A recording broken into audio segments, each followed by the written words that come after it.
This session we will be discussing the role of informatics and the telenurse. At the end of this session, you will be able to describe the clinical and non-clinical uses of telehealth and describe the role of the telenurse. Understanding telehealth and the potential use of telehealth technology in nursing practice is necessary in today's changing healthcare arena. Nurses using telehealth have much greater access to their patients' conditions and needs and are able to respond in a more timely way than is possible using only face-to-face visits. Patients' responses to new medications, for example, can be tracked within hours rather than the several days that elapse between face-to-face visits. Today, the use of many telehealth tools by nurses is new. Telehealth interventions or contacts are performed off-site and often require less time to be spent on certain tasks because of the efficiencies offered by the technology applications. Their use, however, must never be associated with less care. It is also important to note that nursing activity in telehealth still follows the same best practice standards as those adopted in conventional care. One should simply look at the use of telehealth tools as a means for nurses to do their work better. Where do nurses using telehealth, as in telenursing, fit in today's healthcare delivery arena? Well, telenursing refers to the use of telecommunication and information technology to provide nursing services in healthcare and enhance care whenever a physical distance exists between the patient and nurse or among any number of nurses. As a clinical field, telenursing is part of telehealth and has many points of contact with other medical and non-medical applications, such as telediagnosis, teleconsultation, and telemonitoring. In a study by St. George et al. In 2009, they concluded that in terms of kinds of calls received, the outcomes reached after triage and clinical safety, they could detect no difference between nurses working from home and those working in the call center. Telenurses do not, in effect, work outside of a broader clinical team effort, no matter where they are located. Instead, they serve as an integral part of the healthcare delivery team. A relatively new role for advanced practice nurses is that of a tele-intensive care nurse. These nurses provide remote monitoring, oversight, and expert consultation for patients in rural intensive care units by examining real-time data collected at the bedside. They look for trends indicating that an intervention is needed and then alert the bedside nurse of the need, thereby providing an extra set of eyes and an advanced level of expertise. Tele-ICU provides expert-driven, evidence-based, cutting-edge services to the monitoring and treatment of critically ill patients. Goran in 2011 studied tele-ICU nursing competencies and emphasizes that effective listening and collaboration skills and the ability to prioritize patient needs are among the most important attributes of tele-ICU nurses. She also cautions that nurses who function in these collaborative roles need to continue to practice at the bedside to keep their clinical skills sharp. By reviewing all of these examples of telenursing practice, one can see that nurses using telenursing can broaden their involvement in the targeted care of their patients. Some sources have predicted that home care will soon become the hub of all patient activity. The home will be where care that is begun in the hospitals and other settings will be managed over the very long term and in the most cost-effective healthcare setting. Home care telenurses can expect to play a vital and dynamic role in the changing delivery systems that are likely to be put in place in the coming decades. Any patient who has a condition that must be monitored is a candidate for home telemonitoring. Patients with chronic illnesses have particularly benefited from ongoing monitoring to prevent acute episodes. Patients who are homebound or have limited access to transportation are also appropriate candidates for such monitoring. Telemonitoring can be used effectively on patients who are at greater risk for an episode of acute illness. Patients who have a predisposition to disease are at increased risk of medical problems associated with employment, lifestyle, or location, and those patients who have displayed early signs of potentially serious health problems could be placed on preventative monitoring. Home telemonitoring is effective for patients who cannot physically access healthcare services. The homebound elderly have been among the first to benefit from this technology in conjunction with the home health services they receive. With increasing limits affecting the ability of patients to receive services in the home because of staffing shortages and coverage limitations, telemonitoring technology takes on a greater importance in managing homebound patients. Patients in remote geographic areas have been long-time users of telemedicine interventions, such as robodocs. According to Strauss in 2010, the Remote Presence Robot, RP7, from InTouch Health is a mobile telemedicine unit that connects physicians and specialists with patients and other doctors who are too distant to consult with them in person. With few rural healthcare facilities being built and access problems becoming more difficult, the use of technology in the home will increase. Even in suburban and rural areas, access is becoming more problematic, requiring greater use of home telemonitoring interventions. Telemedicine will likely be a major component of effective patient management in major disasters, at large-scale nuclear or biochemical attacks, and outbreak of highly infectious disease. In such a situation, traditional healthcare delivery systems may become overwhelmed, and patients will need to be more effectively triaged and managed by remote providers. Telemedicine applications allow for a dramatic extension of patient management and triaging options and allow off-site providers to be involved in care. If an infectious or communicable disease is involved, patient isolation would be accomplished in the home using telemedicine technology. A wide and growing range of telecommunication-ready tools are available for nurses and patients' use in home. Peripheral biometric or medical devices can consist of fully integrated systems, such as vital signs monitors, or they may be standalone telecommunication-ready devices such as blood pressure cuffs and blood glucose meters. Many of these devices plug directly into the household telephone jack to send data to a central server location. Telephones are already the most familiar household communication tools used in healthcare. A telephone device can be augmented for easier use by patients as needed with a lighted dial pad, an auto dial system, or a loud ringer.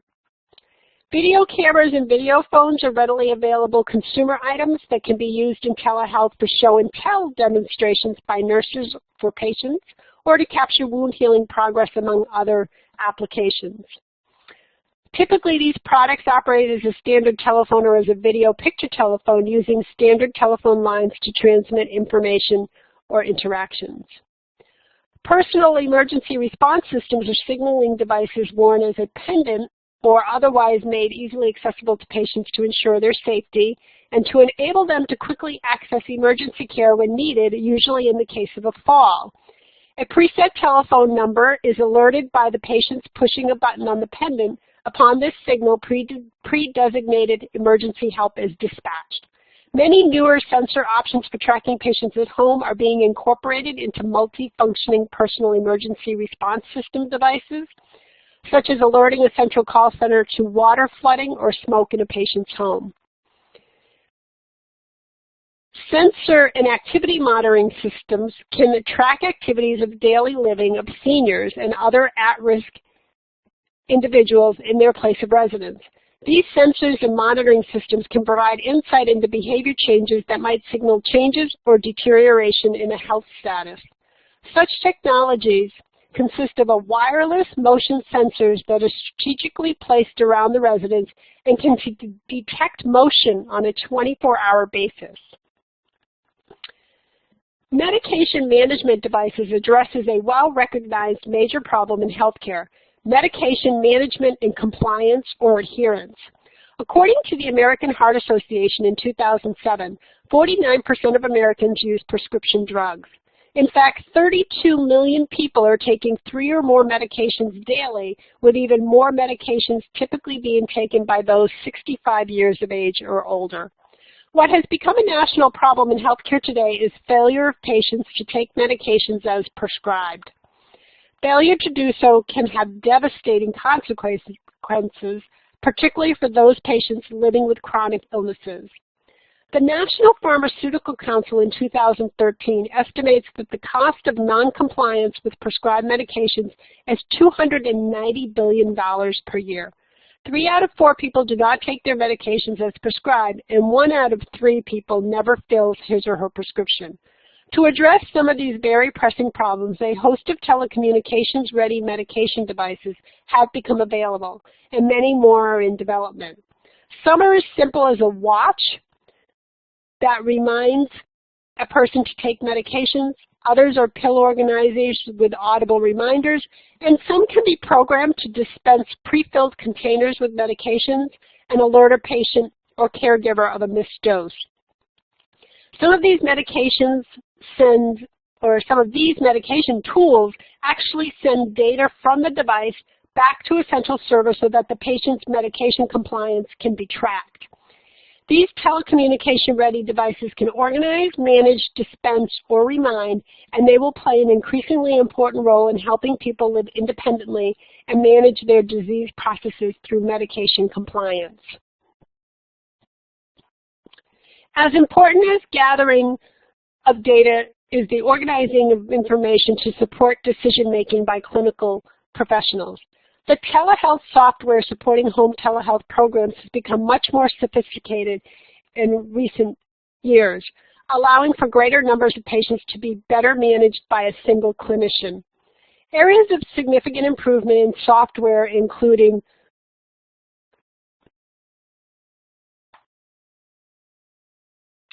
trending, triage, communications protocol, access, and sharing. One of the key advantages of home telemonitoring is the creation of a digital health record that allows information to be recorded over time. If a patient takes his or her weight or blood pressure daily, most software will graphically display these data over time so that subtle trends can be observed. Advanced telemonitoring software utilizes sophisticated electronic notification protocols. It is often predetermined when information will be communicated and to whom it will be sent. Sophisticated protocols can be developed related to both routine and alert information, thereby more effectively organizing communications with physicians, nurses, and caregivers. Some systems have the capacity to communicate back to the patient and seek additional information under predetermined circumstances. The tools of telehealth described previously are devices that enable remote care delivery, enhance patient care, and improve outcomes. They should be incorporated into nursing practice because nurses would typically use, for example, a blood pressure cuff. It is important to note that the data received from these tools are useless without some type of clinical oversight. Such tools do not replace the nurse, but rather give the nurse the ability to make more informed clinical decisions based on reliable data and a comprehensive picture of the patient's status.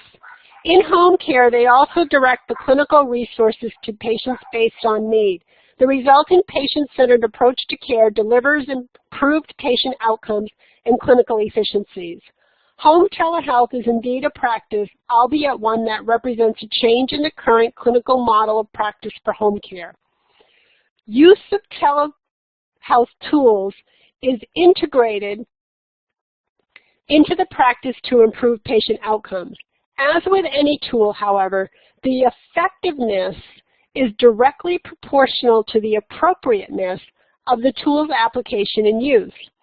Home telehealth programs vary and differ depending on the type of technology used and the focus of the telehealth program. However, every program should have telehealth use criteria established.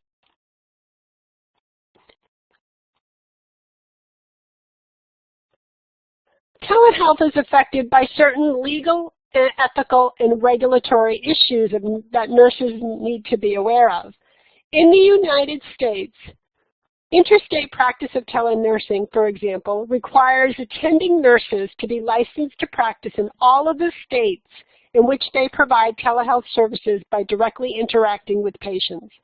This is particularly important when nurses work for health systems that are located near state borders and draw patients from both states.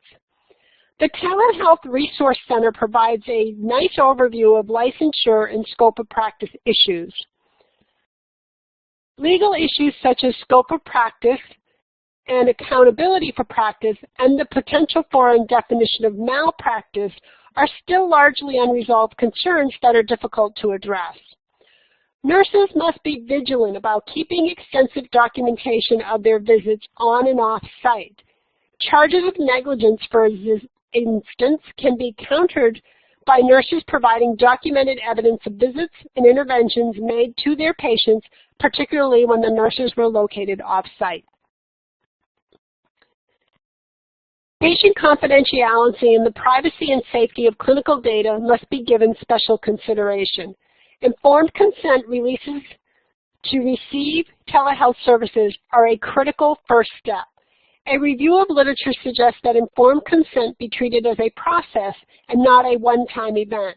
They argue that because telehealth is a completely new experience, patients and families should have the opportunity to revise their consent after they fully understand its implications, especially the intrusiveness of home monitoring. In addition, they suggest that informed consent be obtained from all persons living in the household because there are potential privacy considerations for all who live in the home. When the patient is presented with the informed consent form, the nurse must ensure the patient that physiological data such as blood pressure readings that will be transmitted over telephone lines or other public communication means will be kept confidential and protected. In addition, for safety considerations, pointed efforts must be continually undertaken by the nurses' agencies to upgrade their information systems to ensure that a high level of data security is provided at all times. Telehealth providers must adhere to all data privacy and confidentiality guidelines and remain vigilant to ensure that all involved parties, including the technical staff assistants, have appropriate training in privacy and confidentiality issues. The use of expert systems, decision support tools, evidence-based practice, and artificial intelligence in the care of our patients provides challenges as who should use these tools and how they are implemented and how they are tempered with clinical judgment. Typically, situations are analyzed using our past experience and in collaboration with others. Telehealth is a rapidly developing mode of health service delivery in which nurses can play a significant key role. The most promising area of concentration for nurses is home telehealth care, an area that is expected to provide extensive care to the increasing numbers of American elderly persons living with challenging chronic diseases and conditions. Many telecommunication-ready tools to assist nurses in delivering this care are currently available, and their effectiveness in maintaining and improving patients' health outcomes is well documented. Today's nurses are providing telehealth services to typical home care patients, so elderly patients, patients needing regular and targeted care, and operating effectively as telenursing. The practice of telehealth will provide an opportunities for telenurses to become key players in care management across the healthcare continuum.